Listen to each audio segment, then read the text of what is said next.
જોધપુરમાં એક ઠંડી સવારે વાદળી આકાશ હળવા ધુમ્મસથી ઢંકાયેલું હતું અને શેરીઓમાં ફૂંકાતો ઠંડો પવન દરેક દરવાજા પર ટકોરા મારતો હોય તેવું લાગતું હતું. ખાલી શેરીઓ, તૂટી ગયેલી દિવાલો અને તે દિવાલો વચ્ચે એક નાનું ઘર જ્યાં દરરોજ સવારે એક માતા પોતાના આંસુ પોતાની શાલ નીચે છુપાવીને હસતી હતી. અને તે માતા ગીતાજી હતી, એક સરળ પણ હિંમતવાન મહિલા જે જીવનના દરેક આંચકાને ચૂપચાપ સહન કરતી રહી અને હજુ પણ હસતી રહી. વર્ષો પહેલા જ્યારે તેનો પુત્ર સંજુ 5 વર્ષનો હતો ત્યારે તેના પતિ જગદીશજીનું એક માર્ગ અકસ્માતમાં અવસાન થયું. જીવનનો આધાર એક જ ઝટકામાં છીનવાઈ ગયો. પણ ગીતાજીએ હાર ન માની. હવે સંજુ 13 વર્ષનો હતો, થોડો જિદ્દી, થોડો મૂર્ખ, પણ તેની માતાની આંખનો તારો. ગીતાજીનો દિવસ દીવાબત્તી ફેરવવાથી શરૂ થતો અને 2 ઘરમાં રસોઈ બનાવીને સમાપ્ત થતો. પણ આ સિવાય સાસુ રાધાજીની બીજી એક જવાબદારી હતી, જેમને વિસ્તારમાં બધા અમ્મા કહેતા. અમ્મા હવે ચાલી શકતી નહોતી, તે પથારીમાં જ રહેતી. ગીતા તેને નવડાવતી, ખવડાવતી અને દરેક નાના મોટા કામમાં તેની સંભાળ રાખતી. બપોરનો સમય હતો, શાળાનો ઘંટ વાગી ગયો હતો. બાળકો પોતપોતાના વર્ગમાં ગયા હતા, પણ સંજુ હજુ પણ મેદાનના ખૂણામાં ઊભો હતો, ચૂપચાપ. તેના ચહેરા પર ગુસ્સો હતો. તે જ સમયે 3 છોકરાઓ તેની તરફ આવ્યા, હાસ્ય દબાવતા. અરે સંજુ, ફાટેલા જૂતાવાળો, તારા પિતા પણ ચાલ્યા ગયા અને હવે જૂતા પણ. તારી માતાને કહે કે ઓછી બીડી ફેરવે અને તારા જૂતા પર થોડો ધાબળો વીંટાળે. 3 છોકરાઓ હાસ્યા, પણ સંજુ ત્યાં જ ઊભો રહ્યો, એકદમ શાંત. પછી એક છોકરો મોન્ટી આગળ આવ્યો અને સંજુના જૂતા તરફ જોઈને તેના પગથી લાત મારી. સંજુ હવે સહન ન કરી શક્યો. તેણે મોન્ટુની શર્ટ પકડીને જોરથી ધક્કો માર્યો. જ્યારે મોન્ટી પડી ગયો ત્યારે સંજુ તેના પર ચડી ગયો અને તેનો કોલર પકડીને જોરથી કહેવા લાગ્યો, જો મારી પાસે પૈસા નથી તો શું હું માણસ નથી? સંજુનો અવાજ જમીનમાં ગૂંજ્યો. મોન્ટી ભયથી ધ્રુજી રહ્યો હતો અને બીજા બાળકો ત્યાં ગભરાઈને ઊભા હતા. શિક્ષક આવ્યા અને સંજુને ખેંચીને કહ્યું, આ છોકરો ખૂબ જ અસંસ્કારી બની રહ્યો છે. હવે તે દરરોજ કોઈને કોઈ નાટક કરે છે. આટલું કહીને સંજુના વર્ગ શિક્ષકે તરત જ ગીતાજીને ફોન કર્યો. સંજુ હજુ પણ સ્ટાફ રૂમમાં ગુસ્સે હતો અને જ્યારે ગીતાજી ત્યાં પહોંચ્યા ત્યારે સંજુએ એકવાર પણ નજર ઊંચી ન કરી. શિક્ષિકાએ બધું કહ્યું. ગીતાજી પહેલા તો ચૂપ રહ્યા, પણ શિક્ષિકા જતાની સાથે જ તેમણે સંજુનો હાથ હળવેકથી પકડીને કહ્યું, શું આ શિષ્ટાચાર છે? આ તો તમે શીખી ગયા છો. શું તમે હવે મને મારશો? સંજુએ તેનો હાથ મિલાવ્યો અને કહ્યું, શિષ્ટાચારથી કોઈ ફરક પડતો નથી મમ્મી. તેઓ રોજ મારી મજાક ઉડાવે છે. આજે મેં હમણાં જ જવાબ આપ્યો. ગીતાજી સંજુને ઘરે લઈ આવ્યા. તેમણે ભોજન પીરસ્યું અને સંજુને ધીમેથી કહ્યું, દીકરા, તું આટલો ગુસ્સો કેમ થાય છે? આ કેવી રીતે ચાલશે?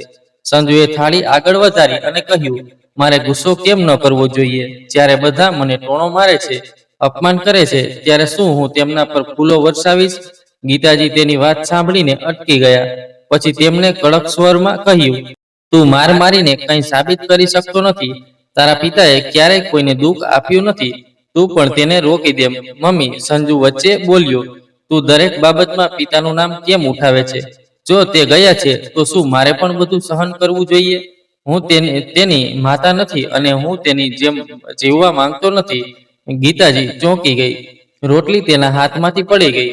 તેની આંખો આંસુઓથી ભરાઈ ગઈ, પણ ગુસ્સાથી નહીં, પણ તેના દીકરાના શબ્દોથી. પછી તે થોડીવાર અટકી ગઈ અને બોલી, પણ તારામાં રહેલી આગ તને બાળી રહી છે. તું આ ક્યારે સમજશે? સંજુ માથું નમાવીને ચૂપચાપ બેઠો. પછી તે ધીમે ધીમે ઊભો થયો અને બોલ્યો, હું જે કંઈ કરી રહ્યો છું તે સાચું છે મમ્મી. તારા શબ્દો હવે મને જૂના લાગે છે. સમય બદલાઈ ગયો છે. હવે પ્રમાણિક લોકો કચડી નાખવામાં આવે છે. હવે કોઈ મને કચડી નાખશે નહીં. આટલું કહીને સંજુ દરવાજો ખોલીને બહાર નીકળી ગયો. ગીતાજી ત્યાં જ બેઠા રહ્યા. થાળીમાંની રોટલી હવે તેની આશાઓ મુજબ ઠંડી પડી ગઈ હતી. દિવાલ પર લટકાવેલો જગદીશજીનો ફોટો શાંતિથી બધું જોઈ રહ્યો હતો. ગીતાજીએ તેની તરફ જોયું અને ધીમેથી કહ્યું, જુઓ, તમારો દીકરો હવે મોટો થઈ ગયો છે, પણ મને ડર છે કે તે મોટો થયા પછી ખોટા રસ્તે ચાલ્યો જશે. રાત્રિના ગાઢ મૌનમાં પવન ધીમે ધીમે બારીમાંથી પડદા ખસેડી રહ્યો હતો. રૂમમાં ઝાંખો પ્રકાશ હતો અને દિવાલના ખૂણામાં લટકાવેલા ભગવાનના ચિત્ર નીચે બેસીને ગીતાજીની આંખોમાંથી સતત આંસુ વહી રહ્યા હતા. તેની સામે સંજુ બેફિકરાઈથી સૂઈ રહ્યો હતો, પોતાના સપનામાં ડૂબેલો હતો. ગીતાજીની આંખો ઊંઘવાનો પ્રયાસ કરી રહી હતી, પણ તેનું હૃદય ભૂતકાળની શેરીઓમાં ભટકતું હતું. તેને હજુ પણ તે સાંજ યાદ છે જ્યારે જગદીશજી તેની બાજુમાં બેઠા હતા અને શાંતિથી કહ્યું હતું, ગીતા, આજે આપણી પાસે પૈસા ઓછા હશે, પણ તું જોશે કે એક દિવસ બધું બરાબર થઈ જશે. હું સખત મહેનત કરીશ. હું આપણા દીકરાને સારી શાળામાં ભણાવીશ. તેને ક્યારેય આપણા જેવું જીવન જીવવું નહીં પડે. તે દિવસે ગીતાજીએ પોતાના ખભા પર માથું રાખીને કહ્યું, મને ખબર છે કે તમે ચોક્કસ એ કરશો. પછી તેણે ગીતાના હાથ પકડીને કહ્યું, ગીતા, તું બસ મારી સાથે રહે, બાકીનું બધું હું સંભાળી લઈશ. પણ આજે તેનો પતિ ત્યાં નહોતો, પણ તે વચનોનો અવાજ તેના કાનમાં ગૂંજતો હતો. એક અવાજ જે હવે ફક્ત તેની યાદોમાં જ રહે છે. ગીતાજીએ તેના આંસુ લૂછ્યા. પછી એને ધીમે ધીમે જગદીશજીના ફોટા તરફ જોયું. પછી તે ગણગણાટ કરી, તમે કહેતા હતા કે બધું સારું થઈ જશે, પણ આજે સંજુ બદલાઈ રહ્યો છે. તે ગુસ્સે છે અને સૌથી મોટી વાત એ છે કે તે મારાથી દૂર જઈ રહ્યો છે. પછી ગીતાજીએ ફોટા તરફ હાથ લંબાવ્યો, જાણે તે કોઈ જવાબ શોધી રહી હોય. શું હું સારી માતા ન બની શકું? શું હું કંઈક ચૂકી ગઈ? પ્રશ્નો હવામાં હતા અને જવાબ ફક્ત મૌન હતો. પછી તેણીએ પોતાની આંચલથી આંસુ લૂછ્યા અને ઊભી થઈને સંજુ પાસે બેઠી, જે હજુ પણ ગાઢ નિંદ્રામાં સૂતો હતો. તેણીએ પ્રેમથી તેના માથા પર હાથ મૂક્યો. તું સમજી શકતો નથી દીકરા, પણ એક દિવસ આવશે જ્યારે તું મારા શબ્દોને અર્થ સમજી શકશે. હું હાર નહીં માનું. તારા પિતાએ જોયેલું સ્વપ્ન હું પૂરું કરીશ. ગમે તેટલું અંધારું હોય, હું તારા માટે પ્રકાશ બનીશ. તે રાત્રે એક માતાએ પોતાનું તૂટેલું હૃદય એકઠું કર્યું અને સવારે ફરી એક નવી આશા સાથે જીવવાનું નક્કી કર્યું. 2 દિવસ પછી રાતના 9 વાગ્યા હતા. ઘરના એક ખૂણામાં ટેબલ ફેન ફરતો રહ્યો અને ધીમા અવાજે ફરતો હતો. થાકેલી ગીતાજી રસોડામાંથી 2 રોટલી અને 1 વાટકી દાળ લાવીને પ્લેટમાં પીરસીને સંજુને બોલાવી, આવ દીકરા, ખોરાક ઠંડુ થઈ રહ્યો છે. સંજુ ધીમે ધીમે આવ્યો. તેણે તેની સામે પ્લેટ જોઈ અને અચાનક તેનો ચહેરો ઉદાસ થઈ ગયો. માતા, આજે ફરી એ જ દાળ અને રોટલી? ઓછામાં ઓછું કોઈ દિવસ પનીર શાક કે કંઈક સારું બનાવું. દરરોજ એ જ કંટાળાજનક ખોરાક. ગીતાજીએ ધીમા અવાજે કહ્યું, દીકરા, હું જેટલું કરી શકું તેટલું કરું છું. ઘરના ખર્ચ અને દવાઓ તને ખબર છે. ગીતા બીજું કંઈ બોલે તે પહેલા પલંગ પર પડેલી અમ્મા ધીમેથી ઊભી થઈ અને કણસતા કહ્યું, સંજુ દીકરા, તારી માતા જે કંઈ રાંધે છે તે તારે શાંતિથી ખાવું જોઈએ. તે ખૂબ મહેનત કરે છે, બહાર કામ કરે છે, ઘરની જવાબદારી અને તે ઉપરાંત મારી સેવા કરે છે. દીકરા, તું તેનું પોતાનું કોઈ જીવન નથી. તે ફક્ત આપણા માટે જ જીવી રહી છે. પણ સંજુનો ગુસ્સો વધી ગયો હતો. તેણે ગુસ્સામાં કહ્યું, જો હું વધારે મહેનત કરીશ તો શું મને રોજ સડેલું ખાવાનું જ મળશે? હું આ ખાવા માંગતો નથી. મને આ નકામું ખાવાનું જોઈએ છે. અને પછી તેણે દાદી તરફ ભોજનની થાળી લાત મારી અને કહ્યું કે અમ્મા, તમે આ બધું ખાઓ. આ સાંભળીને જાણે સમય થંભી ગયો. ગીતાજીનો ચહેરો કડક થઈ ગયો. તેની આંખોમાં આંસુ વહેવા લાગ્યા. પણ તે ઊભી થઈ સંજુ પાસે આવી અને તેના ગાલ પર જોરથી થપ્પડ મારી અને બોલી, તમને શરમ નથી આવતી? શું આ વડીલો સાથે વાત કરવાની રીત છે? શું મેં તમને આ શીખવ્યું છે? સંજુની આંખો ભીની થવા લાગી, પણ તેની જીદ હજુ પણ ત્યાં જ હતી. તેણે ગર્જના કરીને કહ્યું, હું અહીં રહેવા માંગતો નથી. હું આ ઘરમાં તમારાથી દૂર જઈશ. પછી તમે સમજી શકશો કે મારા વિના જીવવાનો અર્થ શું છે. આટલું કહીને સંજુ ગુસ્સામાં દરવાજો ખોલીને બહાર નીકળી ગયો. ગીતાજી ત્યાં જ ઊભી રહી ગઈ. તેની આંખોમાંથી આંસુ વહેવા લાગ્યા. ગીતાજી દરવાજા તરફ જોતી રહી, જાણે તે સંજુ હમણાં જ પાછો આવવાની અપેક્ષા રાખી રહી હતી. પણ એ રાત્રે ઘરમાં માત્ર શાંતિ જ નહોતી. માતાના તૂટેલા હૃદયના રડવાનો અવાજ પણ ગૂંજતો હતો. સવારના 4 વાગ્યા હતા. આખા ઘરમાં શાંતિ હતી, પણ ગીતાજીની ઊંઘ ક્યાં હતી? આખી રાત તે એક બાજુથી બીજી બાજુ ફરતી રહી. તેની નજર વારંવાર દરવાજા તરફ જતી. ક્યારેક તે શેરીની શાંતિ સાંભળતી તો ક્યારેક તે અમ્માના સૂતા ચહેરા તરફ જોતી. સંજુ, મારું બાળક ક્યાં છે? તે ગયો હશે. તેનું હૃદય ચિંતાથી જોરથી ધબકતું હતું. સૂર્યના પહેલા કિરણો હજુ જમીન પર પડ્યા નહોતા, પણ ગીતાજીએ ચપ્પલ પહેર્યા હતા અને ખભા પર જૂની શાલ વીંટાળી હતી. અમ્માને જોઈને તે બડબડાટ કરતી હતી, અમ્મા, હું જલ્દી આવીશ. હું સંજુને શોધીને લઈ આવીશ. તે ઘરની બહાર આવી ગલીની શેરીઓમાં શાંતિ હતી. વિવિધ જગ્યાએ કૂતરા સૂતા હતા. કેટલાક કચરાપેટીમાં ગડગડાટ કરી રહ્યા હતા. હવામાં ફેબ્રુઆરીની ઠંડી હતી, પણ ગીતાજીના કપાળ પર પરસેવો હતો. દરેક ખૂણામાં જઈને તે પૂછતી, ભૈયા, ગઈકાલે રાત્રે કોઈ છોકરો અહીંથી પસાર થયો હતો. તેણે વાદળી ટી શર્ટ પહેરેલું હતું. તેનું નામ સંજુ હતું. દૂધવાળો, અખબાર વિતરકો અને ફરવા આવેલા કેટલાક લોકો તેમને જોતા રહ્યા, પણ સંજુ વિશે કોઈને ખબર નહોતી. પછી તે મંદિર પાસેના ફૂટપાથ પર પહોંચી. ત્યાં એક ખૂણા પર કેટલાક લાચાર બાળકો ધાબળામાં લપેટાયેલા હતા. ગીતાજીએ ધ્રુજતા અવાજે એક છોકરાને પૂછ્યું, દીકરા, તે મારા સંજુને જોયો?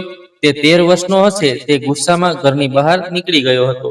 છોકરો થોડીવાર વિચારતો રહ્યો. પછી તેણે કહ્યું, એક બાળક આવ્યું હતું. તે રાત્રે રડતો હતો, પણ પછી તે એક ઓટો ડ્રાઈવર સાથે રેલવે સ્ટેશન તરફ ગયો. ગીતાજીનું હૃદય જાણે ધડકવાનું ભૂલી ગયું હોય તેવું લાગતું હતું. તે રેલવે સ્ટેશન તરફ દોડતી ઓટો સ્ટેશન પર પહોંચી. તેને હાંફતા હાંફતા એક ડ્રાઈવરને પૂછ્યું, ભૈયા, તું સ્ટેશન પર આવીશ? મારે મારા દીકરાને શોધવો પડશે. તે ખોવાઈ ગયો છે. ઓટો ડ્રાઈવરે શાંતિથી તેમને લીધા. જોધપુર રેલવે સ્ટેશન પર પાટાનો અવાજ, ચા વેચનારાઓના કોલ અને આવતી જતી ટ્રેનનો ભીડ. ગીતાજીની આંખો દરેક ખૂણામાં તેના દીકરાને શોધી રહી હતી. ઘડિયાળના કાંટા સવારના 6 વાગ્યાને સ્પર્શી રહ્યા હતા. ગીતાજીની આંખો દરેક ખૂણામાં તેના દીકરાને શોધી રહી હતી. ચહેરા પર ચિંતાની રેખાઓ અને થાકની ધ્રુજતા પગ સાથે તેણે દરેક બેન્ચ, દરેક ખૂણા, દરેક દિવાલ પર નજર નાખી, પણ સંજુ ક્યાંય દેખાતો ન હતો. કેટલાક મજૂરો પ્લેટફોર્મ પર અખબારો ફેલાવીને સૂઈ રહ્યા હતા અને કેટલાક બાળકો ખાલી બોટલો એકત્રિત કરી રહ્યા હતા. ગીતાજીએ ઘણીવાર સંજુનું નામ લીધું, સંજુ, ઓહ સંજુ, પણ તેનો અવાજ પણ ભીડમાં ખોવાઈ ગયો. તેને સ્ટેશન માસ્ટર સાથે પણ વાત કરી, પણ કોઈએ સંજુ જેવો છોકરો જોયો નહીં. છેવટે થાકીને તે બેન્ચ પર બેઠી અને પછી તેના હૃદયમાંથી ધ્રુજતા હોઠ દ્વારા અવાજ નીકળ્યો, મારો દીકરો ક્યાં ગયો? ગીતાજીની આંખોમાંથી આંસુ વહેવા લાગ્યા. તેને આવી હાલતમાં જોઈને ત્યાં ઊભેલા એક કુલી તેની પાસે આવ્યા અને કહ્યું, માતા, તમે કયા બાળકની વાત કરી રહ્યા હતા? ગઈકાલે રાત્રે અહીં એક બાળક આવ્યું હતું. તેણે વાદળી ટી શર્ટ પહેરેલું હતું. તે રડતો પણ હતો. પછી એક ટ્રેન આવી, કદાચ બિકાનેરની. તે પછી તે દેખાયો નહીં. ગીતાજીનું હૃદય ઝડપથી ધબકતું હતું. શું તે બિકાનેર પર ચડી ગયો? ગીતાજીની આંખો ઝાંખી થઈ ગઈ હતી. સ્ટેશનની ધમાલ હવે તેને ઘોંઘાટ જેવી લાગતી હતી. મનમાં ડર હતો, બેચેની હતી, પણ જાણે થાકે આખા શરીરને બાંધી દીધું હોય. તેણે છેલ્લી વાર સ્ટેશન તરફ જોયું, પણ સાંજનો કોઈ પત્તો ન લાગ્યો. તે ધીમે ધીમે પ્લેટફોર્મ પરથી બહાર નીકળી ગઈ. તેનું મન તેને પાછળ જોવાનું કહેતું રહ્યું, પણ હવે ફક્ત ટ્રેનનો સીટી અને ભીડમાં ખોવાયેલી માતાની પીડા હતી. થોડા કલાકો પછી ગીતાજી થાકીને ઘરે પાછા ફર્યા. દરવાજો ખોલતાની સાથે જ ઘરના મૌનથી તેણે વધુ તૂટી ગઈ. અંદરથી એક અવાજ આવ્યો, વહુ, તું આવી ગઈ. આ અવાજ તેની સાસુ રાધાજીનો હતો. ગીતાજી ઝડપથી આંસુ લૂછતી રૂમમાં ગઈ. હા અમ્મા, હું આવી ગઈ છું. અમ્માએ ગીતાનો હાથ પોતાના કરચલીવાળા હાથોથી પકડીને કહ્યું, તું ક્યાં હતી? સવારથી તારી કોઈ ખબર નથી. અને આ સંજુ સ્કૂલે ગયો છે? ગીતાની આંખો એક ક્ષણ માટે ભરાઈ ગઈ, પણ મનમાં રહેલા તોફાનને છુપાવીને તેણે કહ્યું, તે બહાર ગયો છે. તે જલ્દી જ આવશે. રાધાજી તેની હાલત જોઈને સમજી ગયા કે કંઈક ખોટું છે. પછી તે પ્રતિકાર કરી શકી નહીં અને પૂછ્યું, શું વાત છે વહુ? શું તું મારાથી કંઈક છુપાવી રહી છે? ગીતાજી હવે પોતાને રોકી શકી નહીં. તે રાધાના પલંગ પાસે ફ્લોર પર બેસીને રડવા લાગી અને પછી રડતી રડતી બોલી, અમ્મા, સંજુ રાત્રે ઘર છોડીને ચાલ્યો ગયો. તેણે ગુસ્સામાં કહ્યું, અને ખરેખર ચાલ્યો ગયો. મેં સ્ટેશન ચોક તરફ જોયું, પણ તે ક્યાંય મળ્યો નહીં. અમ્માની આંખોમાં પણ આંસુ આવી ગયા. તેણે ધ્રુજતા હાથોથી તેની વહુના માથા પર હાથ મૂક્યો અને કહ્યું, ઓ રામ, તે તને કેવું દુઃખ આપ્યું છે, પણ હિંમત ન હારીશ દીકરી. મારું હૃદય કહે છે કે તે ઠીક થઈ જશે. ગીતાજી અમ્માના ખોળામાં માથું રાખીને રડતી રહી. ઘરના ખૂણામાં દિવાલ પર ઘડિયાળનો ટીક ટીક અવાજ દરેક ક્ષણે માતાની ચિંતા ગણી રહ્યો હતો. મિત્રો, શું સંજુ ખરેખર બિકાનેર ટ્રેનમાં ચડી ગયો હતો કે પછી તે બીજા વળાંક પર પહોંચી ગયો હતો? અને શું ગીતાજી પોતાના દીકરાને પાછો મેળવી શકશે? ચાલો જાણીએ. આગળ વાર્તામાં ટ્રેન જોરથી રેલવે પાટા પર દોડી રહી હતી. રાત્રિના અંધારામાં એન્જિનની સીટી અને કોચના ધ્રુજારી એક વિચિત્ર ચિંતા પેદા કરી રહ્યા હતા. ટ્રેનના દરવાજામાંથી હળવો ઠંડો પવન આવી રહ્યો હતો, જે રાતને વધુ ઠંડી બનાવી રહ્યો હતો. સંજુ એ જ ટ્રેનના દરવાજા પાસે શાંતિથી બેઠો હતો. તેની આંખો લાલ હતી, હોઠ સુકાઈ ગયા હતા અને ભય અને ઠંડીને કારણે ચહેરો સફેદ થઈ ગયો હતો. તેણે ગળા અને ખભા પર એક જૂનો શાલ વીંટળ્યો હતો, પણ તે એટલો પાતળો હતો કે ઠંડીને રોકી શકતો ન હતો. બાજુથી આવતા ઠંડા પવનના ઝપટા તેના બળેલા વાળને ઉડાવી રહ્યા હતા.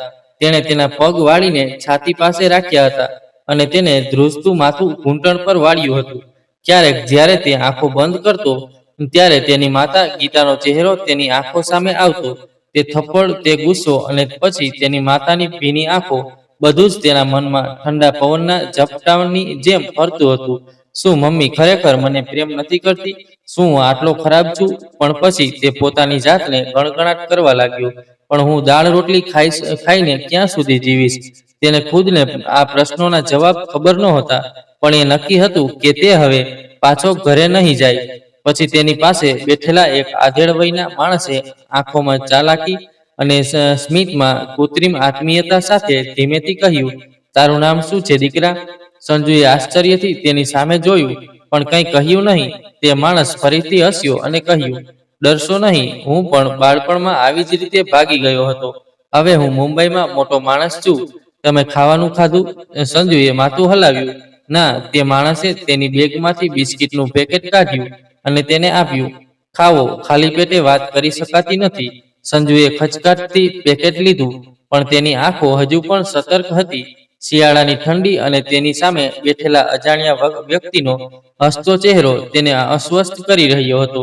થોડીવાર રાહ જુઓ, પછી તે માણસે કહ્યું, મારું નામ જગ્ગુ છે. તું મુંબઈ પણ આવી જા. તને કામ, ખાવાનું અને રહેવાની વ્યવસ્થા મળશે. ત્યાં બધું જ છે જે તારી પાસે ઘરે નહોતું. તે પણ સંજુએ તેના મોંમાં બિસ્કિટ મૂક્યું. શાલ નીચે ધ્રુજતી વખતે પણ તેની આંખોમાં એક વિચિત્ર ચમક હતી, આશા પણ અને ડર.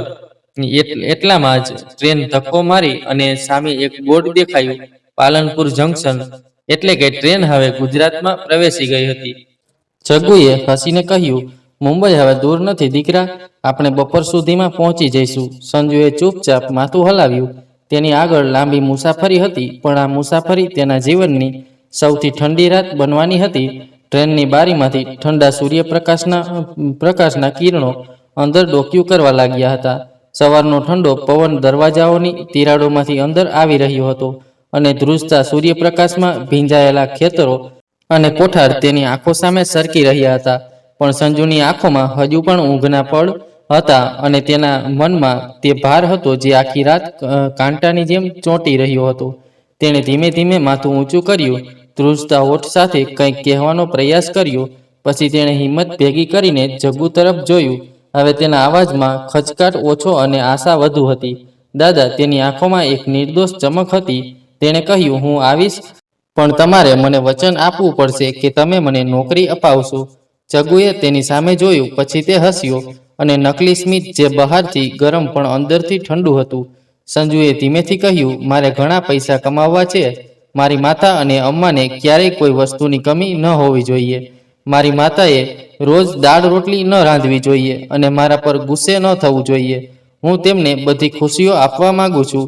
જગ્ગુ હસ્યો, એક વિચિત્ર કૃત્રિમ હાસ્ય જે સંજુની માસૂમ આંખો ઓળખી શકી નહીં. તેણે પોતાના એક હાથથી સંજુના ખભા પર દબાવ્યો અને કહ્યું, વાહ દીકરા, તારા સપના મોટા છે અને તું ખૂબ જ બુદ્ધિશાળી નીકળ્યો. તેણે બેગમાંથી પાણીની બોટલ કાઢી અને ઢાંકણું ખોલીને કહ્યું, મુંબઈ મોટા હૃદયવાળા લોકો માટે છે. ત્યાં કામની કોઈ કમી નથી. જો તું મારી સાથે રહે તો તારું જીવન બદલાઈ જશે. સંજુની આંખો ચમકી ગઈ. ખરેખર ત્યાં બધા તને ઓળખે છે? સંજુની વાત સાંભળીને જગ્ગુએ કહ્યું, હા, બધા મને જગ્ગુ દાદા કહે છે. હવેથી તારે પણ મને જગ્ગુ દાદા કહેવું જોઈએ. સંજુના ચહેરા પર એક હળવું સ્મિત આવ્યું. તે સ્મિત જે અસંખ્ય સપનાઓનું પહેલું પગથિયું છે. પણ તેને ખબર નહોતી કે આ અજાણ્યાના વચનો પર તે જે સપનાઓ મૂકી રહ્યો હતો તેનો પાયો રેતી પર હતો અને તેની સામે એક એવી દુનિયાની રાહ જોઈ રહી હતી જે પહેલા માસૂમીને કચડી નાખે છે. બહારથી ટ્રેન ઠંડી હવામાં ફફડતી સુરત સ્ટેશન પાર કરી ગઈ હતી અને હવે મુંબઈ સેન્ટ્રલ થોડા કલાકોમાં આવવાનું હતું. અને બીજી બાજુ ગીતાજીએ અમ્માને હાથ પકડીને કહ્યું, અમ્મા, હું બધું રાહ જોઈ શકતી નથી. હું પોલીસ સ્ટેશન જઈ રહી છું. હવે ફક્ત તેઓ જ મને મદદ કરી શકે છે. મારો સંજુ ક્યાંક ખોવાઈ ગયો છે, પણ મારું હૃદય કહે છે કે તે મળી જશે. તે ચોક્કસ મળી જશે. તમારી પુત્રવધુની વાત સાંભળો. અમ્માજીની આંખો ભરાઈ ગઈ અને તેણે કહ્યું, જા દીકરી, ભગવાન તને હિંમત આપે. ફક્ત એક માતા જ દુનિયા સામે લડી શકે છે. બસ જા અને સંજુને શોધી કાઢે. ગીતાજીએ સંજુનો ફોટો બેગમાં રાખ્યો. પછી તેણે પોતાની સાડીનો પલ્લુ એવી રીતે ગોઠવ્યો જાણે તે પોતાની સંભાળ રાખી રહી હોય. તેણે ચપ્પલ પહેર્યા અને દરવાજા તરફ આગળ વધી. ભલે તેનો ચહેરો થાકેલો હતો, પણ તેની આંખોમાં ફક્ત માતાનો અટલ વિશ્વાસ હતો. Jodhpur city police station. સવારના 10 વાગ્યા હતા. દરવાજામાંથી ઠંડો પવન અંદર ડોક્યું કરી રહ્યો હતો. ધ્રુજતી આંગળીઓમાં તેના પુત્ર સંજુનો ઝાંખો ફોટો પકડીને ગીતાજી હિંમત ભેગી કરીને પોલીસ સ્ટેશન પહોંચી. તેના ચહેરા પરનો થાક અને આખી રાત જાગતા રહેવાની ચિંતા તેની આંખોમાં સ્પષ્ટ દેખાઈ રહી હતી. તેણે હાથ જોડીને ધ્રુજતા અવાજે કહ્યું, સાહેબ, મારો દીકરો સંજુ ગઈકાલ સાંજથી ઘરે પાછો ફર્યો નથી. મેં આખી રાત સ્ટેશન, મંદિર અને બધે શોધ કરી, પણ તે ક્યાંય મળ્યો નહીં. હવલદાર શર્મા તેની સામે કેટલાક જૂના કાગળો શોધી રહ્યો હતો. આંખો ઊંચી કર્યા વિના તેણે કંટાળાજનક સ્વરે કહ્યું, રોજ આવા કેસ આવે છે. તે બાળકો છે, એઓ ફરવા જાય છે, 2 દિવસમાં પાછા આવશે. જો તમે ઠંડીમાં બહાર જશો તો તમે બીમાર પડી જશો. અને પછી થોડો થોભીને તેણે ગુસ્સાથી કહ્યું, અત્યારે અમારી પાસે ઘણા કેસ છે, જાઓ, સમય બગાડો નહીં. ગીતાજીની આંખો આંસુઓથી ભરાઈ ગઈ, પણ તે કંઈ બોલી નહીં. તેણે ફક્ત ફોટો વધુ મજબૂત રીતે પકડી રાખ્યો, જાણે તેનો દીકરો કે કાગળમાં છુપાયેલો હોય. એટલામાં પોલીસ સ્ટેશનની બહાર એક જીપ આવી. દરવાજો ખુલ્યો અને ઇન્સ્પેક્ટર અજયસિંહ અંદર પ્રવેશ્યા. તેના ખભા પર તારા ચમકી રહ્યા હતા અને તેની આંખોમાં સહાનુભૂતિનો ચમક હતો. જ્યારે તેણે જોયું કે એક માતા હાથ જોડીને ઊભી છે અને કોન્સ્ટેબલ યોગ્ય રીતે જવાબ આપી રહ્યો નથી, ત્યારે તેણે પોતાનો અવાજ ઊંચો કર્યો અને કડક અવાજમાં કહ્યું, શર્મા, આ શું છે? તમે કેમ બૂમો પાડી રહ્યા છો? કોન્સ્ટેબલ શર્મા ગભરાઈ ગયા અને કહ્યું, સાહેબ, આ સ્ત્રી કહી રહી છે કે તેનો દીકરો ગુમ છે. ઇન્સ્પેક્ટર અજયે તરત જ ગીતાજી તરફ જોયું. તેની ભીની આંખો, થાકેલા શ્વાસ અને ધ્રુજતી આંગળીઓ તેના હૃદયને સ્પર્શી ગઈ. તે આગળ વધ્યો અને ધીમા અવાજે કહ્યું, બેસો બહેન, બિલકુલ ચિંતા ન કરો, શાંતિથી કહો, શું થયું? ગીતાજીની આંખોમાંથી આંસુ વહી ગયા. સાહેબ, મારો દીકરો સંજુ 13 વર્ષનો છે. તે ગઈકાલ સાંજથી ગુમ છે. મેં ઘણી શોધ કરી, પણ તેને ક્યાંય મળ્યો નહીં. ઇન્સ્પેક્ટર અજયે ગીતાજીની વાત ધ્યાનથી સાંભળી. તેના ચહેરા પર એ જ ગંભીરતા પાછી આવી ગઈ હતી, જે એક જવાબદાર અધિકારીની ઓળખ છે. તેણે નજીકમાં ઊભેલા કોન્સ્ટેબલ તરફ હાથ જોડીને કહ્યું, આ ફક્ત ગુમ થયેલ વ્યક્તિનો કેસ નથી. આ એક માતાની છેલ્લી આશા છે. આ એક બાળકનો કેસ છે. આપણે તેને હળવાશથી ન લઈ શકીએ. તાત્કાલિક તેમની ફરિયાદ નોંધાવો અને સંજુનો ફોટો દરેક police station, railway station, police bus station અને બાળક કલ્યાણ વિભાગ સુધી પહોંચવો જોઈએ, તરત જ. પછી તેણે ગીતાજી તરફ જોયું અને નરમ સ્વરમાં કહ્યું, ગભરાશો નહીં, તમે ઘરે જાઓ. અમને કોઈ માહિતી મળતા જ અમે તરત જ તમને સમાચાર મોકલીશું. ગીતાજીની આંખોમાં હજુ પણ આંસુ હતા, પણ તેના ચહેરા પર થોડી રાહત દેખાઈ કે ક્યાંક કોઈ સંજુને પાછો લાવી શકે છે. ગીતાજીએ ગુંગળાતા અવાજે કહ્યું, ભગવાન તમને સુરક્ષિત રાખે સાહેબ. હવે મને ફક્ત તમારા પર જ વિશ્વાસ છે. અને આમ કહીને તેણે પોતાના પલ્લુથી આંખો ઢાંકી અને ધીમે ધીમે તે બહાર તરફ આગળ વધી. ગીતાજીના પગલાં કદાચ ધીમા હતા, પણ તેની આશા હજુ પણ હૃદયમાં જીવંત હતી. તે દરમિયાન હજારો કિલોમીટર દૂર એક નવું શહેર, એક અજાણી દુનિયા સંજુની રાહ જોઈ રહી હતી. મુંબઈ સેન્ટ્રલ સ્ટેશન પર ટ્રેનની સીટી વાગી. હળવી ઠંડી અને સવારના તડકા વચ્ચે ભીડ ધીમે ધીમે થાકેલા પગ અને ભારે સામાન સાથે પ્લેટફોર્મ પર આવવા લાગી. ચા વેચનારાઓનો અવાજો, પાઉંભાજીની સુગંધ અને લોકલ ટ્રેનનો ઘસારો, બધું જ એવું હતું કે નાના બાળકને રડાવી શકે. સંજુ ઝુગ્ગી પાછળ ઠંડી હવામાં ધ્રુજતો ટ્રેનમાંથી નીચે ઉતર્યો. ભીડ એટલી મોટી હતી કે તેને લાગ્યું કે તે તેની માતા સાથે ગયો છે. મેળામાં ભીડ પણ નાની લાગતી હતી. તેણે પોતાની જૂની બેગને ચુસ્તપણે પકડી રાખી અને માથું નીચું રાખ્યું. જગ્ગુ દાદાની પાછળ જ ચાલી રહ્યો હતો. જગ્ગુએ ભીડથી દૂર જતા ઝડપથી કહ્યું, આવો સંજુ, જો હું અહીં લાંબો સમય ઊભો રહીશ તો હું ખોવાઈ જઈશ. સંજુ કંઈ બોલ્યા વિના માથું હલાવ્યું અને ઠંડી હવાથી સંકોચાઈને તેની પાછળ ચાલવા લાગ્યો. તેઓ સ્ટેશનની બહાર આવ્યા. ઠંડી સવારમાં હળવો સૂર્યપ્રકાશ ફેલાયો હતો, પરંતુ આસપાસ વાહનોનો અવાજ, ઓટોના બૂમો અને દોડતા લોકોની ભીડથી સંજુ થોડો ગભરાઈ ગયો. તેણે ડરથી પૂછ્યું, દાદા, શું આપણે પહેલા હોટલમાં રહીશું? જગ્ગુએ હસીને માથું હલાવ્યું, પણ હવે તેના સ્મિતમાં આત્મીયતા ઓછી અને ચાલાકી વધુ હતી. તેણે તેની તરફ જોયું અને કહ્યું, ના, હોટલમાં પૈસા કેમ બગાડવા? મને ખબર છે કે કોઈ પાસે રૂમ છે, ચાલો ત્યાં જઈએ. સંજુએ ફરીથી પૂછ્યું, દાદા, આપણને ક્યારેય કામ મળશે? જગ્ગુએ આ વખતે તેની આંખોમાં જોયું નહીં. તેણે ફક્ત તેની ગતિ ઝડપી બનાવી અને કહ્યું, મારી સાથે ચાલો, તમને કામ અને ખોરાક પણ મળશે. પછી જુઓ કે એક દિવસ તમારી માતા તમારા પર કેટલો ગર્વ કરશે. સંજુની માસૂમ આંખોમાં ફરી એક સ્વપ્ન ઝળક્યું. એક નવું શહેર, નવા સપના અને એક નવો વિશ્વાસ જે તેણે એક અજાણી વ્યક્તિ પર મૂક્યો હતો. થોડી વારમાં તેઓ સ્ટેશનથી દૂર એક સહકારી શેરીમાં પ્રવેશ્યા. ચારે બાજુ ભીડ, કાદવ, તૂટેલા ઘરો અને કેટલીક જગ્યાએથી આવતી દુર્ગંધે સંજુના પગ ધીમા કરી દીધા. તેણે રસ્તા પર અડધા કપડાં પહેરેલા કેટલાક બાળકો રમતા જોયા. કચરાના ઢગલા પાસે બેઠેલા કેટલાક લોકો બીડી પી રહ્યા હતા. સંજુની ગતિ વધુ ધીમી પડી ગઈ. પહેલીવાર તેના માસૂમ ચહેરા પર એક પ્રશ્ન તરવા લાગ્યો, શું આ મુંબઈ છે? પણ તેણે કંઈ કહ્યું નહીં, કારણ કે અત્યાર સુધીમાં તેને પોતાના નાના હૃદયમાં જગ્ગુદાદા પર વિશ્વાસ હતો. પણ તેને ખબર નહોતી કે જે શહેર તેને સ્વપ્ન જેવું લાગતું હતું તે ખરેખર એક ભૂલામણી હતું, અને જે માણસની તે પાછળ ગયો તે એક દરવાજો હતો જે કોઈની તરફ દોરી જતો હતો, અંધારું જ્યાંથી કોઈ પાછું ફર્યું નહીં. જગ્ગુ સીધો જૂના ઘરમાં ગયો, જેનો દરવાજો લોખંડનો હતો, અને તેણે કોઈ પણ ખચકાટ વગર તે દરવાજો ખોલ્યો. અંદરથી બીડીના ધુમાડા અને ભીનાશની મિશ્ર ગંધ બહાર આવી. અંદરથી લીલું બહાર આવ્યો, પાતળી, થોડી લાલ આંખો, હાથમાં અડધી બળી ગયેલી બીડી. જગ્ગુને જોતા જ તેના ચહેરા પર હળવું સ્મિત આવ્યું અને તેણે કહ્યું, તું આવ્યો છે? આ વખતે શું લાવ્યો છે? લીલુએ સંજુ તરફ જોઈને માથું હલાવ્યું. જગ્ગુએ હસતા હસતા કહ્યું, તે કામની શોધમાં આવ્યો છે. તે નવો છોકરો છે, સરળ અને સીધો. તેને 2 દિવસ અહીં રહેવા દો અને પછી આપણે કોઈ સારું કામ ગોઠવીશું. લીલુએ સંજુ પર એક નજર નાખી. વાદળી ટી-શર્ટ, ગૂંચવાયેલા વાળ, ગળામાં બાંધેલો માતાનો દોરો, માસૂમ ચહેરો. તેને જોઈને લીલુએ કહ્યું, ઠીક છે, તેને અંદર લઈ આવો, પણ જવાબદારી તમારી છે. દરવાજામાં પ્રવેશતાની સાથે જ સંજુએ એક અલગ જ દુનિયા જોઈ. સામે એક સાંકડી વરંડા જ્યાં એક બલ્બ ટમટમતો હતો. દિવાલો પર ભેજની ગંધ હતી અને ફ્લોર પર પડેલા તૂટેલા ચપ્પલ અને પ્લાસ્ટિકની બંગડીઓ દર્શાવે છે કે અહીંથી ઘણા લોકો આવતા જતા હતા. એક ખૂણામાં 2 ગંદા ગાદલા નાખેલા હતા. તેમાંથી એક પર એક છોકરો પહેલેથી જ સૂઈ રહ્યો હતો અને તેની પાસે અડધી બળી ગયેલી સિગરેટ રાખવામાં આવી હતી. જગ્ગુએ સંજુની પીઠ થપથપાવી અને કહ્યું, બસ થોડા દિવસ અહીં રહો અને પછી હું તમને એક મોટો ઉદ્યોગપતિ બનાવીશ. હું તમને એવું કામ અપાવીશ કે તું અને તારી માતા બંને રાજ કરે. સંજુએ માથું હલાવ્યું, પણ તેનું મન બેચેન હતું. તેણે ધીમેથી પૂછ્યું, દાદા, આ લોકો કોણ છે અને અહીં કોઈ ચિત્ર કેમ નથી? ભગવાનનો કોઈ ઉલ્લેખ નથી.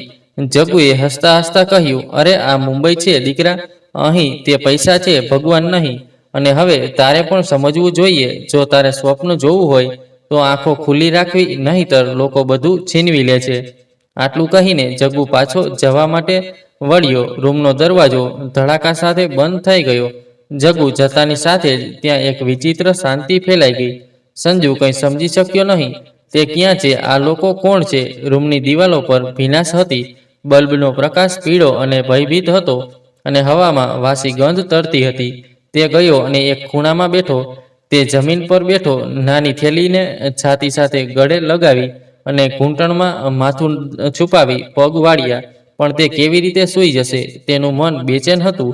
ક્યારેક તેની માતાનો ચહેરો તેની આંખો સામે આવતો હતો, તો ક્યારેક તેની માતાનો ધ્રુજતો અવાજ. પણ હવે ત્યાં ન તો માતા હતી કે ન તો અમ્મા, ફક્ત એક અજાણ્યો ઓરડો અને એક અજાણ્યો ડર.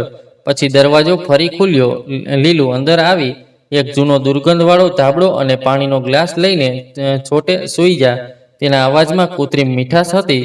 કાલે તારે કામ પર જવું પડશે. સંજુએ ધીમેથી પૂછ્યું, કેવું કામ દાદા? લીલુ હસ્યો, પણ એ સ્મિત સીધું રડતું આવ્યું હોય તેવું લાગતું હતું અને હૃદયમાં ભય વાવી રહ્યો હતો. તારે ભીખ માંગવી પડશે દીકરા, તેણે ભારે અવાજે કહ્યું. તું ખૂબ જ માસૂમ લાગે છે. લોકો તને પોતે પૈસા આપશે. તું સિગ્નલ પર ઊભો રહેજે, પછી ધીમે ધીમે તને લંગડા બનતા શીખવશે. તું બધું જ અભિનય શીખી જઈશ. પડવાથી લઈને રડવા સુધી. સંજુનો શ્વાસ થંભી ગયો હોય તેવું લાગતું હતું. તે થોડીવાર તેની સામે જોતો રહ્યો. પછી તે ધીમેથી બોલ્યો, પણ હું કામ પર આવ્યો હતો. હું પૈસા કમાઈને મારી માતાને મોકલવા માંગુ છું. નીલુની આંખોમાં ચમક આવી ગઈ. તેણે કાચ જમીન પર ફેંકી દીધો અને સંજુ તરફ આગળ વધ્યો. તું જે ઈચ્છે છે તે કરી શકશે નહીં, અને જો તું ભાગવાનો પ્રયાસ કરશે તો હું તને પોલીસને સોંપી દઈશ. હું કહીશ કે તું ચોર છે. તું દુકાનમાંથી સામાન ચોરીને ભાગી રહ્યો હતો. આટલું કહીને લીલુ બહાર નીકળી ગયો. પણ લીલુની વાત સાંભળીને સંજુ ધ્રુજી ગયો. તે ફરીથી ખૂણામાં બેઠો અને તેની માતાને તેના કાંડા પર બાંધેલો લાલ દોરો મજબૂત રીતે પકડીને પોતાની જાતને કહ્યું, માં, મેં ભૂલ કરી છે. તેની આંખોમાંથી આંસુ વહી રહ્યા હતા. હવે ફક્ત ડર હતો અને રૂમમાં એક સંજુ જે સપનાની શોધમાં ઘરેથી નીકળ્યો હતો અને હવે વાસ્તવિકતાની સાંકળોમાં બંધાયેલો હતો. રાત્રિના લગભગ 12 વાગ્યા હતા. રૂમમાં એક બલ્બ હતો, હજુ પણ ઝાંખો સળગી રહ્યો હતો. તેનો પીળો પ્રકાશ દિવાલોની ભીનાશ પર સરકી રહ્યો હતો અને વધુ ડરામણો દેખાતો હતો. સંજુ હજુ પણ ખૂણામાં ધાબળામાં લપેટાયેલો બેઠો હતો. તેની આંખો ઘણા સમય પહેલા સુકાઈ ગઈ હતી, પણ હવે તેનું પેટ શાંત નહોતું. ભૂખનો અવાજ અંદરથી આવી રહ્યો હતો. પછી સંજુએ હિંમત ભેગી કરી અને દરવાજા પાસે ડોકિયું કર્યું. લીલુ હજુ પણ ત્યાં જ હતો. તે બીડી પી રહ્યો હતો. સંજુએ ધીમેથી બૂમ પાડી, દાદા, મને ભૂખ લાગી છે. શું હું ખાવા માટે કંઈક મેળવી શકું? લીલુએ બીડીનો એક ફૂંક લીધો. પછી સંજુ તરફ જોઈને કહ્યું, તને ભૂખ લાગી છે? સારું, તું મોટો માણસ બનીશ ને આવ. કાલથી તું પૈસા કમાઈશ, પછી તને ખાવાનું પણ મળશે. હમણાં જ તારી પાસે જે કંઈ હશે તે ખાઈ લે. તેણે જૂના ટિફિનમાંથી સડેલી સૂકી રોટલી કાઢી અને સંજુ તરફ ફેંકી. તેને લઈ જા અને ખા. સંજુએ રોટલી ઉપાડી, પણ તેમાં મીઠું કે ગરમ નહોતી. ફક્ત ગંધ હતી, ગુલામીની ગંધ. કોઈક રીતે તેણે રોટલી મોંમાં મૂકી, પણ ગળી જતા તેની આંખોમાંથી આંસુ વહેવા લાગ્યા.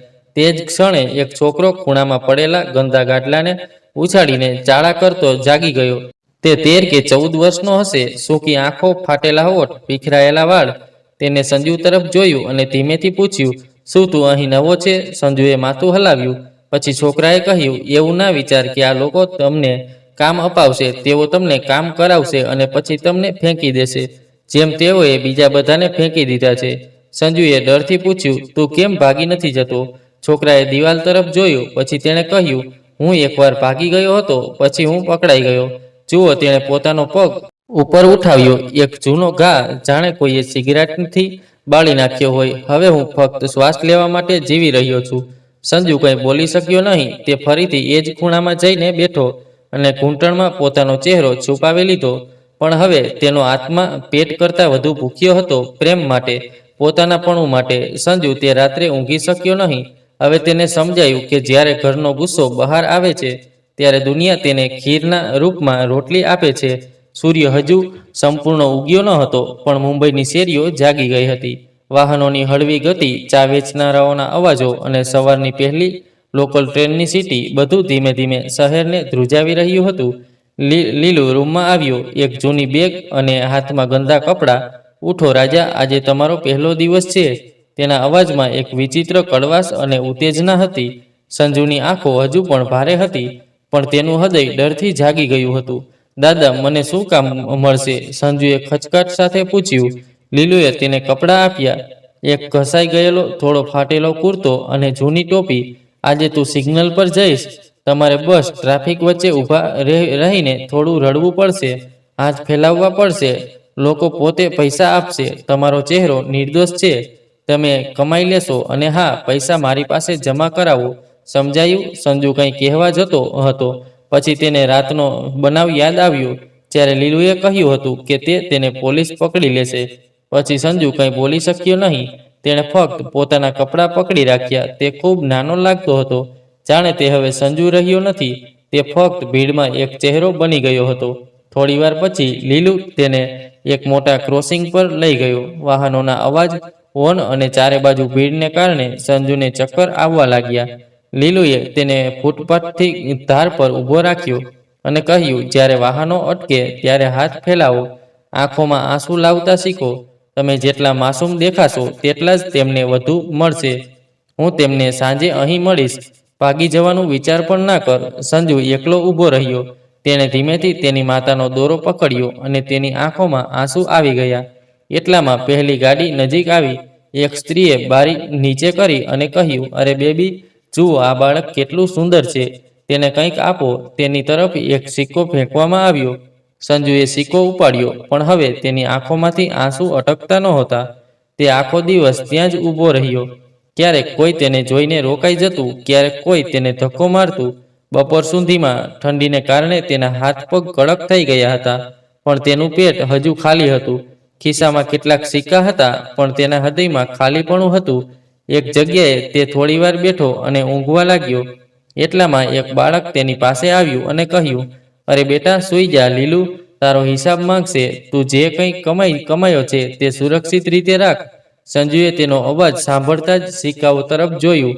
એવું લાગતું હતું કે જાણે દરેક સિક્કો તેના ગાલ પર થપ્પડ મારી રહ્યો હોય, તેના આત્મસન્માનને કાપી રહ્યો હોય. લગભગ સાંજ પડી ગઈ હતી અને લીલુ ફરીથી હિસાબ ચૂકવવા અને કદાચ બીજા કોઈ કામની તૈયારી કરવા માટે આવી રહ્યો છે. સૂર્ય આથમી ગયો હતો. ટ્રાફિકની ગતિ વધી ગઈ હતી અને હવા ડીઝલના ધુમાડાની ગંધથી ભરાઈ ગઈ હતી. સંજુ હજુ પણ ફૂટપાથ પર બેઠો હતો.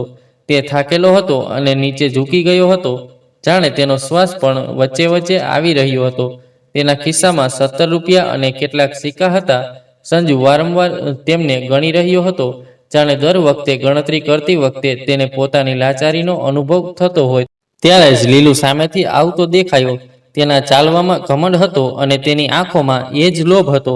આવતાની સાથે જ તેણે સંજુ પાસેથી પૈસા છીનવી લીધા અને ગુસ્સામાં કહ્યું, બસ તું આખો દિવસ અહીં ઊભો રહ્યો અને તને ફક્ત 17 રૂપિયા જ મળ્યા. સંજુ કંઈ બોલી શકે તે પહેલા લીલુએ તેના માથા પર હળવો થપ્પડ મારી, શું તું અહીં સુવા આવ્યો છે? તને ભીખ માંગવાનું પણ આવડતું નથી? સંજુની આંખો આંસુઓથી ભરાઈ ગઈ. દાદા, મેં મારા શ્રેષ્ઠ પ્રયાસ કર્યા, પણ કોઈએ મને વધુ આપ્યું નહીં. લીલુએ ગુસ્સામાં તેને લાત મારી. બહાના ના બનાવો. કાલથી મારે તમને એક નવો રસ્તો શીખવવો પડશે. હવે અમે તમને સિગ્નલ પર નહીં પણ ટ્રેનમાં મોકલીશું.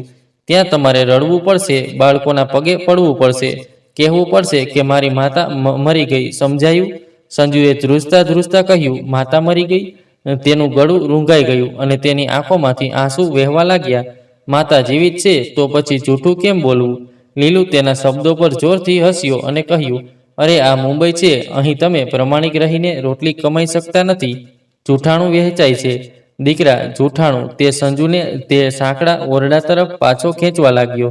રસ્તામાં એક જગ્યાએ અચાનક સંજુના પગ લથડી ગયા અને તે પડી ગયો. એક વૃદ્ધ માણસ ત્યાંથી પસાર થઈ રહ્યો હતો. તેણે તેને જોયો, પણ ફક્ત એક નજર નાખી અને આગળ વધ્યો, કારણ કે તેને પણ તેની આદત પડી ગઈ હતી.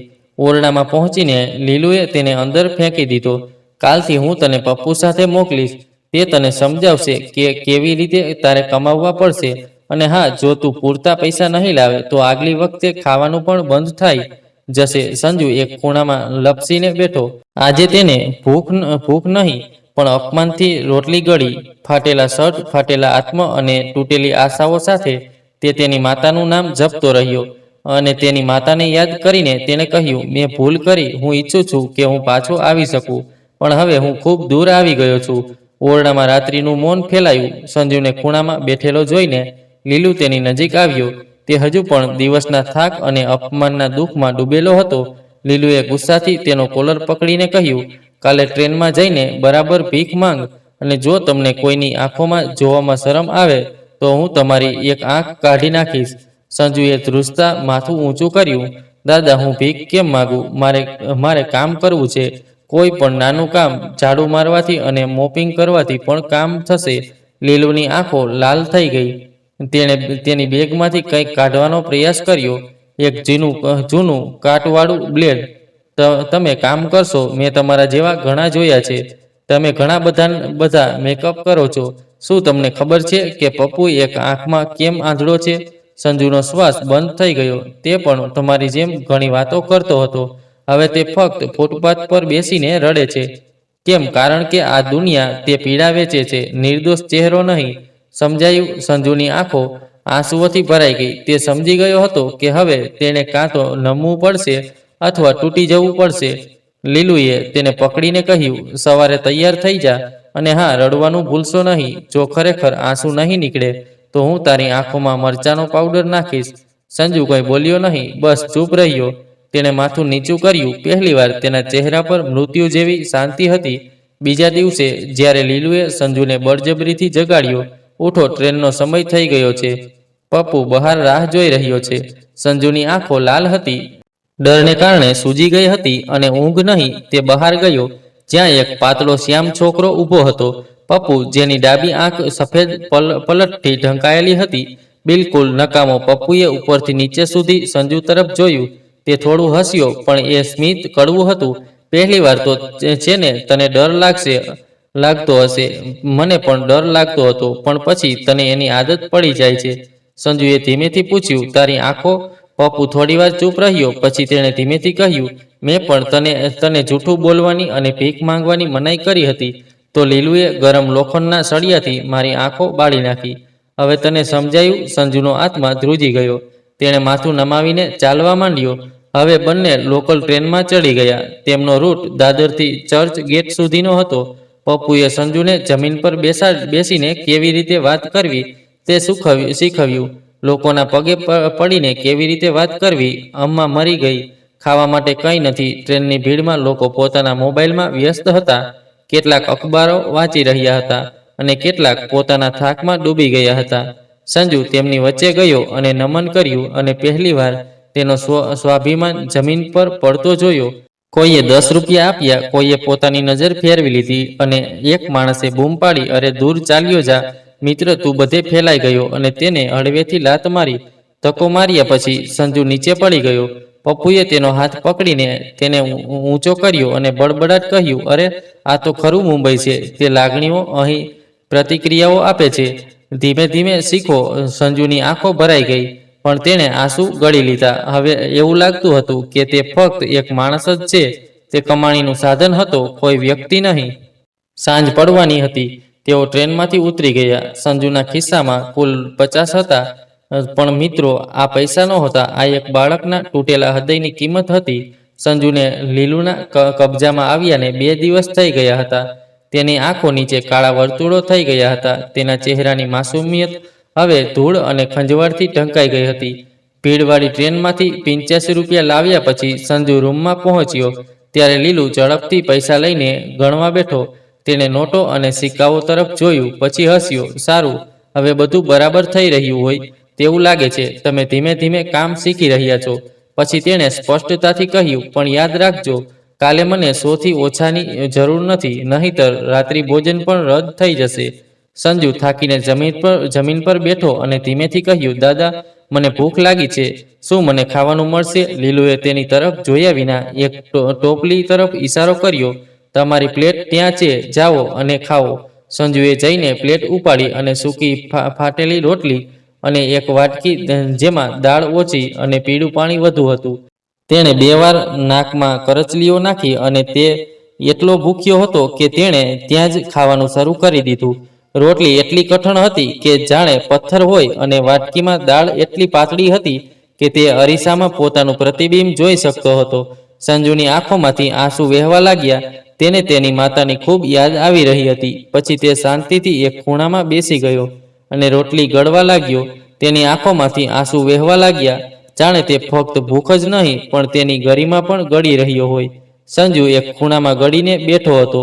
તેની આંખોમાં ડર હતો, તેના ચહેરા પર થાક હતો, અને તેના હોઠ સુકાઈ ગયા હતા. છેલ્લા 2 દિવસમાં તે સમજી ગયો હતો કે આ જગ્યા તેને જે કહેવામાં આવ્યું હતું તે જેવી નથી. અહીં કોઈ કામ નથી, કોઈ માન નથી, ફક્ત ડર, દબાણ અને દબાણ. એટલામાં જ દરવાજો ખટખટાવ્યો. અને કોઈનો અવાજ આવ્યો, "અરે લીલુ, અંદર કોઈ છે?" લીલુએ હતાશામાં દરવાજો ખોલતાની સાથે જ જગ્ગુ તેની સામે ઊભો હતો, હાથમાં સિગારેટ, તેના ચહેરા પર એ જ કૃત્રિમ સ્મિત. "આપણું બાળક કેવું છે?" જગ્ગુએ પૂછ્યું, જાણે તે તેને કોઈ જૂની ડીલ યાદ કરાવી રહ્યો હોય. લીલુએ હસતા હસતા કહ્યું, "હવે તે લાઈન પર આવી ગયો છે. 2 દિવસ પછી આખી તાલીમ પૂરી થઈ જશે." સંજુએ આ સાંભળ્યું અને તેની નજર જગ્ગુ સાથે મળતા જ તેની આંખો આંસુઓથી ભરાઈ ગઈ. "દાદા, મારે અહીં રહેવું નથી. મારે મારી માતા પાસે જવું છે. કોઈ ભીખ માંગવી નહીં." જગ્ગુએ એક જ વારમાં હસવાનું બંધ કરી દીધું અને કહ્યું, "લીલુ, હવે તેની તાલીમ ત્યાં જ થશે." પછી તેણે એક ડગલું આગળ વધીને કહ્યું, "હવે તમે બહુ બોલી ગયા. મારી સાથે ચાલો. હવે હું તમને મારા મોટા ઘરમાં લઈ જઈ રહ્યો છું. તમે આરામથી રહેશો." સંજુ તેને જોતો રહ્યો, પણ બોલવાની હિંમત એકઠી કરી શક્યો નહીં. જેને તે અત્યાર સુધી પોતાના જગ્ગુ દાદા માનતો હતો, તેણે જ તેને ફસાવ્યો હતો. અને મિત્રો, હવે પ્રશ્ન એ છે કે જગ્ગુ તેને ક્યાં મોટા ઘરમાં લઈ જવાની વાત કરી રહ્યો હતો? શું સંજુનું જીવન વધુ ખતરનાક વળાંક લેવા જઈ રહ્યું છે, કે હજુ પણ ક્યાંક આશાનું કિરણ બાકી છે? અહીં મુંબઈમાં સંજુ અજાણ્યા રસ્તાઓ તરફ આગળ વધી રહ્યો હતો, અને ત્યાં જોધપુરમાં તેની માતા દરેક ક્ષણે તેના પાછા ફરવાની પ્રાર્થના કરી રહી હતી. ગીતાજી રસોડાના એક ખૂણામાં બેઠા હતા. ચૂલો બુઝાઈ ગયો હતો, પણ આજે પણ તેના હૃદયમાં તે સળગી રહ્યું હતું. તેની સામેની થાળીમાં ખાવાનું હતું. સંજુને આલુના પરાઠા ગમે છે, પણ હવે કોણ જાણે ક્યાં હશે? તેણે પોતાની જાતને કહ્યું અને થાળી ઢાંકી દીધી. અમ્મા ખાટલા પર સૂતી હતી. તેની આંખો ખુલ્લી હતી, પણ તેનું શરીર થાકેલું હતું. ફક્ત તેની માતા જ નહીં, પણ અમ્મા પણ સંજુની ચિંતા કરતી હતી. ગીતાએ ધીમે ધીમે રેડિયો તેની પાસે મૂક્યો. તેણે પોતાનો મોબાઈલ ઉપાડ્યો. તેણે પોલીસ સ્ટેશનનો નંબર ડાયલ કર્યો અને ફોન કાન પર લગાવ્યો, પણ તેની આંગળીઓ ધ્રુજતી હતી. "હેલો ઇન્સ્પેક્ટર સાહેબ, આ ગીતા છે." સંજુની માતાનો અવાજ રૂંઘાઈ ગયો, પણ જ્યારે ઇન્સ્પેક્ટર અજયે અવાજ ઓળખી લીધો, ત્યારે તેણે કહ્યું, "હા ગીતાજી, હજુ સુધી કોઈ નક્કર સમાચાર નથી, પણ અમારી ટીમ તેના પર કામ કરી રહી છે. અમને કંઈક મળશે કે તરત જ અમે તમને પહેલા જાણ કરીશું." ગીતાજીએ બળજબરીથી પોતાના આંસુ રોક્યા અને કહ્યું, "સાહેબ, ચાલો ક્યાંકથી કંઈક લઈ આવીએ. આજે 3જા દિવસ થઈ ગયો છે. મને રાત્રે ઊંઘ નથી આવતી. એવું લાગે છે કે દરેક ધબકારા ધીમા પડી રહ્યા છે. હું ફક્ત તે ઘરે આવે તેવું ઈચ્છું છું. મને ખબર નથી કે મારો સંજુ કઈ સ્થિતિમાં હશે." ફોન કાપી નાખતાની સાથે જ ગીતાજી રડવા લાગી. તે ફ્લોર પર બેઠી, ઘૂંટણ પર માથું મૂકીને ધીમેથી બબડતી, "એકવાર મારા ખોળામાં આવો. હું તેને ક્યારેય ઠપકો નહીં આપું. હું દરરોજ તેના માટે કંઈક સારું બનાવીશ. ભગવાન મારા પ્રેમનું સન્માન બચાવે." અમ્માની આંખોમાંથી પણ આંસુ વહી રહ્યા હતા. તેણે છત તરફ જોયું અને કહ્યું, "ઓ રામ, તમે માતાના પ્રેમની કિંમત જાણો છો, તો આ માતાનો સંજુ પાછો આપો." રૂમમાં એવી શાંતિ હતી કે કોઈ માતાના હૃદયના રડવાનો અવાજ સંભળાઈ રહ્યો હતો. જગ્ગુ બળજબરીથી સંજુને પોતાની સાથે લઈ ગયો અને થોડા કલાકો પછી તે એક ઉજ્જડ, ગંદા અને જર્જરિત મકાન સામે રોકાઈ ગયો. જ્યારે દરવાજો ખુલ્યો, ત્યારે અંદર એક ભયાનક દ્રશ્ય હતું. ત્યાં ઘણા બાળકો હતા, પણ તે બાળકો સામાન્ય નહોતા.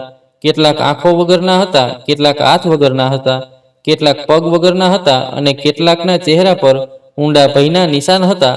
તે બાળકોની આંખોમાં ફક્ત એક જ વસ્તુ સ્પષ્ટ દેખાતી હતી, જગ્ગુ દાદા અને લીલુના ફાંદાનો ડર. અંદર પહોંચતાની સાથે જ તેણે ઘણા બાળકો જોયા. દરેક વ્યક્તિ કોઈને કોઈ રીતે ઘાયલ અથવા અપંગ હતા. કેટલાક આંખો વગરના હતા, કેટલાક હાથ વગરના હતા, અને કેટલાક પગ વગરના હતા. દરેક બાળકની આંખોમાં ભય અને ગભરાહટ સ્પષ્ટ દેખાઈ રહ્યો હતો. અને ત્યાં એક ખૂણામાં રૂપા ઊભી હતી, જે જગ્ગુ દાદા સાથે આ કાળો ધ્વજ ચલાવતી હતી. તેનો ચહેરો કડક હતો, તેની નજર ઠંડી અને ચાલાકી ભરી હતી, જાણે તે દરેક બાળક પર નજર રાખી રહી હોય. રૂપા સંજુ તરફ જોઈને સ્મિત કરતી હતી, પણ એ સ્મિત નિર્દોષતાથી બિલકુલ દૂર હતું. અને આ સ્મિત એક માસ્ટર માઇન્ડનું હતું, જેણે આ દ્રષ્ટિ ઝાડમાં સંપૂર્ણ નિપુણતા મેળવી લીધી હતી. જગ્ગુએ સંજુને કહ્યું, "અહીં એવા બાળકો છે જે આપણી મહેનતનું પરિણામ છે. રૂપા પણ આ બાળકોની સંભાળ રાખે છે, અને બધા જાણે છે કે જે લોકો ભાગવાનો પ્રયાસ કરે છે તેમને શું સજા આપવામાં આવે છે." સંજુનું હૃદય ડરથી ધબકવા લાગ્યું. તે સમજી ગયો કે હવે આ જાળમાંથી બહાર નીકળવું ખૂબ જ મુશ્કેલ બનશે. અને રૂપાની કડક નજર તેને અંદરથી હચમચાવી રહી હતી, પછી રૂપાએ ઠંડા અને ચાલાક સ્મિત સાથે કહ્યું, જગુ સાંભળ, જો આપણે આ સંજુના હાથની આંગળીઓ કાપી નાખીએ તો તે વધુ પૈસા કમાશે, લોકોને તેના પર દયા આવશે અને આપણને બમણો નફો મળશે. જગ્ગુએ રૂપા તરફ જોયું અને કહ્યું, હા, તું બિલકુલ સાચી છે. સંજુ જે આ બધું સાંભળી રહ્યો હતો તે ધ્રુજી ગયો. તે ડરથી એક ખૂણામાં સંકોચાઈ ગયો અને તેની આંખોમાંથી આંસુ વહેવા લાગ્યા. તેની માતાની યાદો તેના હૃદયને ચીરી રહી હતી. તેના હોઠ ફફડી રહ્યા હતા, પણ કોઈ અવાજ નીકળ્યો નહીં. એટલામાં જગ્ગુ તેની પાસે આવ્યો અને જોરથી કહ્યું, ઊભા થાઓ, ડરવાનો કોઈ ફાયદો નથી. સંજુ ડરથી થીજી ગયો. રૂપાએ તેને બળજબરીથી પકડીને અંદર લઈ જવા લાગી. સંજુનું હૃદય ધબકવા લાગ્યું અને તે રડતા રડતા બોલ્યો, મને છોડી દો, મને ઘરે જવા દો, મને મારી માતા પાસે જવા દો, હું તમારા પગે પડીશ, મને છોડી દો, મને રજા આપો. પણ રૂપાએ સંજુનો હાથ જોરથી પકડી રાખ્યો. તેની ઠંડી નજર સંજુની નિર્દોષતાને દબાવી રહી હતી. જગ્ગુએ ધીમેથી કહ્યું, તારા માટે અમારા કાળા ધંધામાં ભાગ બનવાનો સમય આવી ગયો છે. જો આપણે આંગળીઓ કાપી નાખીશું તો બધા તારું દુઃખ જોશે અને આપણે પૈસા કમાઈશું. સંજુના હોઠ ધ્રુજવા લાગ્યા, પણ તેની આંખોમાં છુપાયેલો ડર ગુસ્સામાં ફેરવાવા લાગ્યો. તે બૂમ પાડવા લાગ્યો, માં, મને બચાવો. તે જ ક્ષણે રૂપાએ પોતાનો અવાજ દબાવી દીધો અને કહ્યું, અવાજ ના કર, અહીં કોઈ તને મદદ કરવા આવશે નહીં. તેણે છરી આંગળી તરફ ફેરવતાની સાથે જ સંજુની અંદર આગ સળગવા લાગી. તેણે અચાનક બધી તાકાતથી પોતાનો હાથ છોડી દીધો અને બહાર દોડી ગયો. જગ્ગુ અને રૂપા તેના આ કૃત્યથી ચોંકી ગયા. પછી રૂપાએ બૂમ પાડી અને કહ્યું, તેને પકડો, તેને ભાગવા ન દો. સંજુએ પોતાનો જીવ બચાવવાનો પ્રયાસ કર્યો અને દોડવા લાગ્યો. આંખોમાં આંસુ, હૃદયમાં માતાનો પોકાર. બસ એક જ ઈચ્છા હતી કે કોઈક રીતે આ નર્કમાંથી બહાર નીકળી જાઉં. પણ પછી પાછળથી એક હાથ તેની ગરદન પર પડ્યો. તું ક્યાં ભાગી રહ્યો છે? આ લીલુ જગ્ગુનો મિત્ર હતો જે તેની તરફ આવી રહ્યો હતો.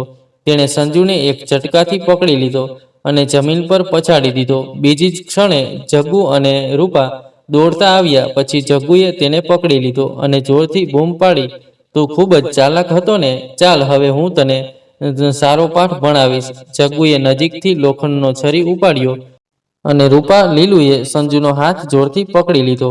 સંજુ બૂમ પાડી તે જોરથી રડી પડ્યો. તેણે વિનંતી કરી, મને મારી માતા પાસે જવા દો, મારી આંગળીઓ કાપશો નહીં. પણ ત્યાં કોઈને તેના પર દયા ન આવી. પછી એક તીક્ષ્ણ છરી તેની પહેલી આંગળી પર વાગી અને લોહીનો ફુવારો ફૂટી નીકળ્યો. સંજુની ચીસોથી ઓરડો ધ્રુજી ઉઠ્યો. બીજી આંગળી, પછી ત્રીજી આંગળી. તેનો આખો હાથ લોહીથી લથપથ હતો. રૂપાની આંખોમાં ચમક હતી.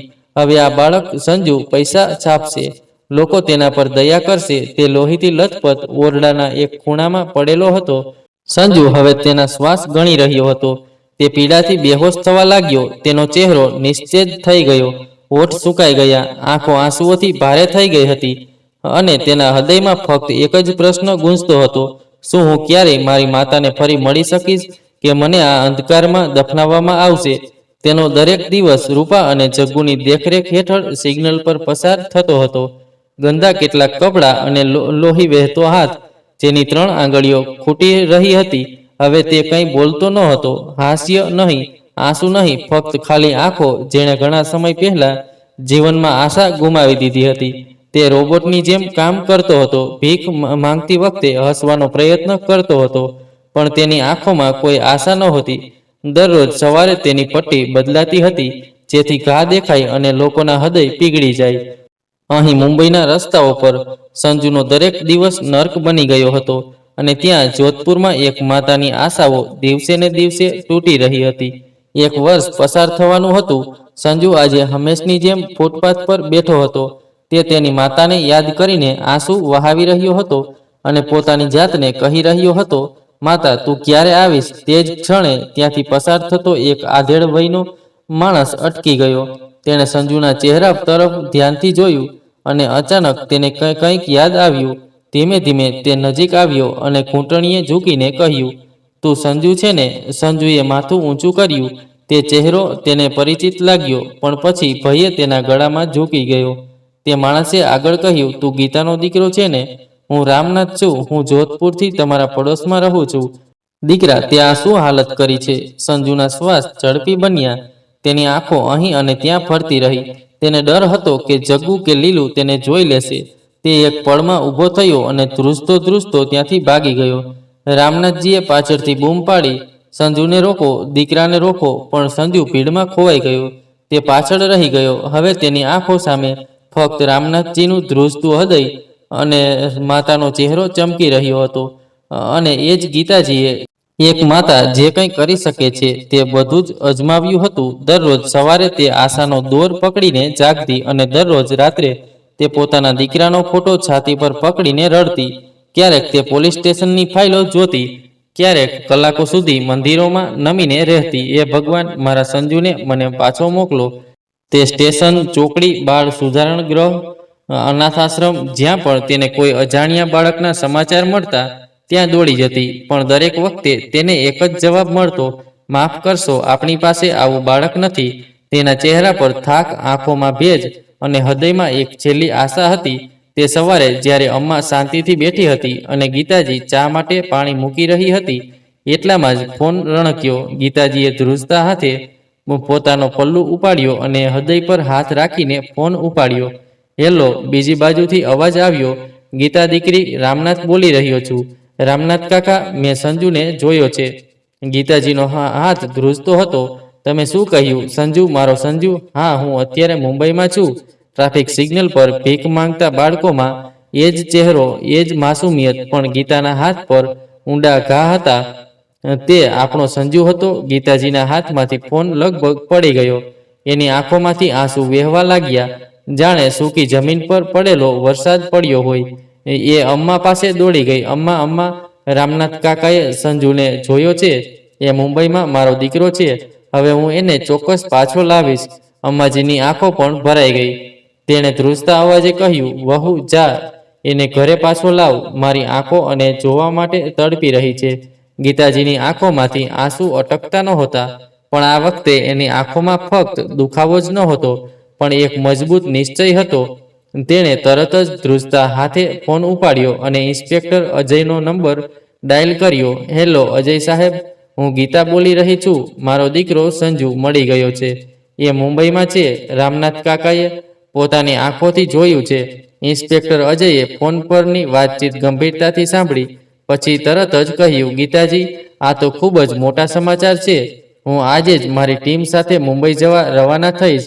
હું ત્યાંની પોલીસને પણ ચેતવણી આપીશ. ગીતાજીએ ગુંગણાતા અવાજે કહ્યું, સાહેબ, હું પણ તમારી સાથે મારા દીકરાને લેવા આવીશ. અજયજીએ શાંત અવાજમાં સમજાવવાનો પ્રયાસ કર્યો. ગીતાજી, ત્યાંનું વાતાવરણ સારું નથી. કંઈ પણ થઈ શકે છે. હું તમને લઈ જઈ શકતો નથી. આ પોલીસ કાર્યવાહી છે. તમે ફક્ત પ્રાર્થના કરો. પણ ગીતાજીએ તેને વચ્ચે જ રોકી દીધો. ના સાહેબ, હું ફક્ત એક વર્ષથી પ્રાર્થના કરી રહી છું. હવે મારે મારી જાત સાથે લડવું પડશે. તે મારું બાળક છે. જો તે મને એક ઝલક જુએ છે તો તે મારી પાસે દોડીને આવશે. તમારે ફક્ત મને તમને મારી સાથે લઈ જવાની પરવાનગી આપવી પડશે. અજયજી થોડીવાર ચૂપ રહ્યા. પછી તેમનો અવાજ નરમ થઈ ગયો. ઠીક છે ગીતાજી, તમે તૈયાર રહો. કોઈ માતાને તેના દીકરાને મળવાથી કોઈ રોકી શકે નહીં. આપણે આજે સાંજે જ મુંબઈ જવા રવાના થઈશું. ગીતાએ ફોન કાપી નાખતા અમ્માને કહ્યું, અમ્મા, હવે સંજુ મારાથી દૂર નહીં રહે. હું તેને પાછો લાવીશ. અમ્માની આંખો ગમે તેમ ભીની હતી, પરંતુ આ વખતે તેમનું હૃદય રાહતથી ભરાઈ ગયું, કારણ કે હવે ફક્ત પોલીસ જ જવાની નહોતી. એક માતા પોતાના બાળકને નર્કમાંથી બચાવવા જઈ રહી હતી. ગીતાજી અને ઇન્સ્પેક્ટર અજયની ટીમ એ જ રાતની છેલ્લી ફ્લાઇટમાં મુંબઈ પહોંચી.